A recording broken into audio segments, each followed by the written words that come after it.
Assalamualaikum warahmatullahi wabarakatuh.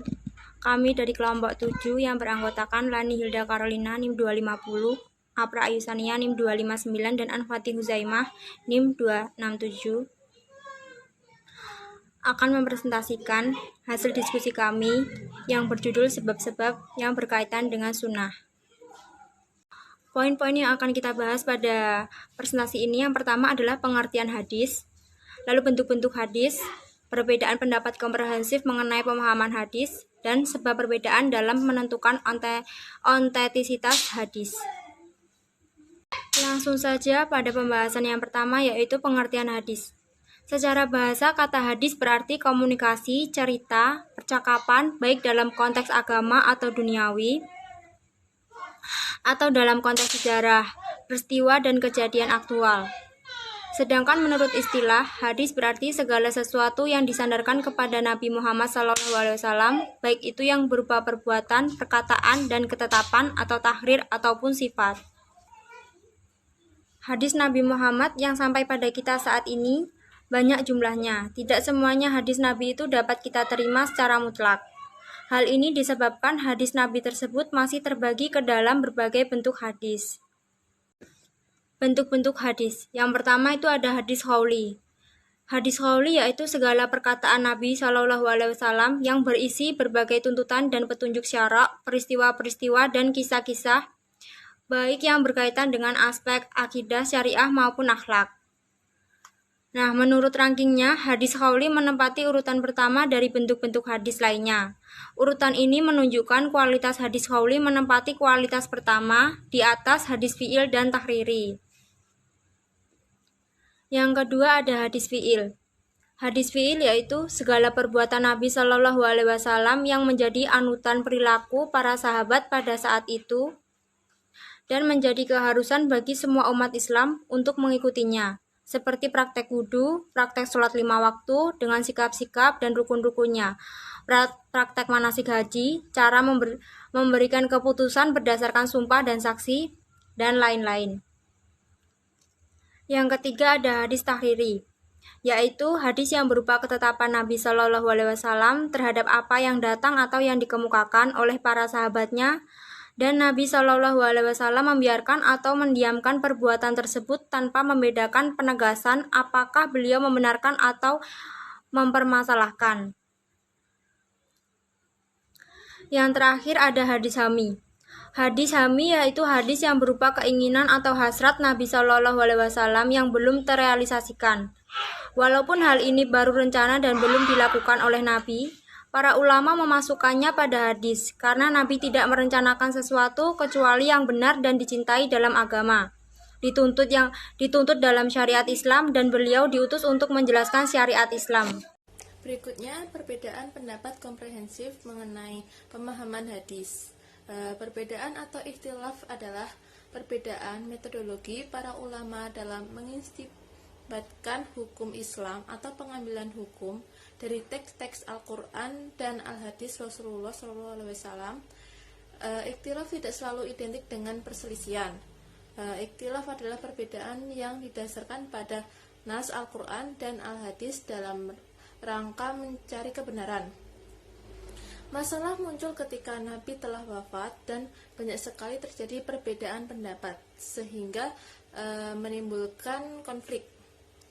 Para sahabat pada umumnya mulai mengambil bahkan mengamalkan hadis secara langsung. Dengan melihat atau mendengar hadis, antara satu hadis dengan hadis yang lain muncul perbedaan dari segi teks, dan ini dapat menimbulkan kecurigaan yang menganggap bahwa hadis tersebut tidak sahih. Dari sebab inilah perlu untuk membahas perbedaan hadis atau ikhtilaf hadis. Tujuan adalah untuk memecahkan suatu masalah, yaitu pertentangan dengan dua hadis dari segi matan, sedangkan dari segi sanadnya berkualitas sahih. Begitu. Selanjutnya, Nabi Muhammad SAW adalah sumber ilmu bagi para sahabat. Beliau sering diminta petunjuknya dalam kehidupan sehari-hari oleh sahabat. Hal ini berlangsung dalam kehidupan Nabi. Segala persoalan sahabat beliau berikan penyelesaian secara tuntas. Nasihat yang diberikan kepada seseorang kadangkala belum dipahami secara penuh oleh sahabat. Di samping itu juga sahabat mengamati perbuatan Rasul dalam kehidupan sehari-hari. Sebagian sahabat melihat perbuatan Rasul dalam kaitannya dengan sebuah ibadah sekilas bertentangan dengan hadis yang disampaikan dengan lisan, sehingga pemahaman yang tidak secara komprehensif ini menjadikan dua buah hadis dalam tema yang sama seolah bertentangan gitu. Berikutnya itu ikhtilaf perbedaan itu bisa dibedakan menjadi dua. Ada yang pertama itu ada ikhtilaful qulub atau perbedaan dan perselisihan hati, yang termasuk kategori tafaruk atau perpecahan, dan oleh karenanya ia tertolak dan tidak ditolerir.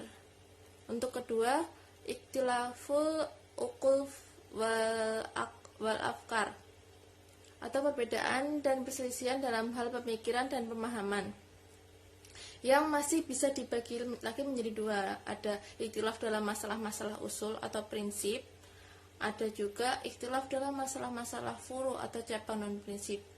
Untuk ikhtilaf dalam masalah usul atau prinsip tadi termasuk kategori tafarruq atau iftirak, perpecahan, dan oleh karenanya ia tertolak dan tidak ditolerir. Sedangkan yang furu tadi, cabang atau non-prinsip, itu perbedaan dan perselisihan yang secara umum termasuk kategori ikhtilaful tanawu atau perbedaan keragaman yang diterima dan ditolerir selama tidak berubah menjadi perbedaan dan perselisihan hati begitu. Selanjutnya akan dijelaskan oleh Mbak Anfati. Selanjutnya saya akan membahas tentang sebab perbedaan dalam menentukan otentisitas hadis. Otentisitas sunnah dipertanyakan karena adanya beberapa catatan sejarah. Yang pertama, sunnah yang berkembang pada masa Nabi lebih banyak berlangsung secara hafalan dibanding melalui tulisan. Yang kedua, dalam perjalanan sejarah terjadi pemalsuan hadis yang muncul dan berkembang sejak masa Ali bin Abi Thalib, mulai karena demi kepentingan politik, kesenangan duniawi, hingga kepentingan dakwah. Ketiga, proses penghimpunan hadis yang memakan waktu lama setelah Nabi wafat dan banyaknya jumlah kitab dengan metode penyusunan yang beragam, serta terjadinya periwayatan hadis secara maknawi. Perbedaan pendapat biasanya terjadi dalam hadis-hadis hukum yang masih bisa diperdebatkan. Perbedaan terjadi karena telah terjadi periwayatan secara makna dalam sejarah hadis. Hal inilah yang menyebabkan banyak riwayat yang berbeda antara satu hadis dengan hadis lainnya meskipun tema pembahasannya sama. Permasalahannya adalah, yang pertama, permasalahan ideologi internal. Yang kedua, permasalahan ingkar al-sunnah. Yang terakhir adalah faktor pemikiran insider dan outsider. Adapun perbedaan yang cukup mendasar dari kajian fikih dan hadis adalah dalam kitab-kitab fikih biasanya. Pertama, terjadi pembuangan sebagian sanad untuk mempersingkat pembahasan. Oleh karena cukup disebut bagian dari matan yang berkaitan dengan pembahasan. Kedua, membuang sanad seluruhnya dan langsung menyebutkan hadis dari sumber pertama, yaitu Rasulullah SAW. Pengguna kata sunnah untuk menunjuk kepada perbuatan Nabi SAW tanpa menyebut hadis dan sanadnya. Bagi Az-Zami, otentitas hadis itu tetap dapat dibuktikan secara ilmiah dan histori. Beliau menunjukkan fakta bahwa semua masalah mengenai hadis Nabi SAW bertumpu pada masalah sentral tentang status sunnah yang merupakan sumber ajaran Islam kedua.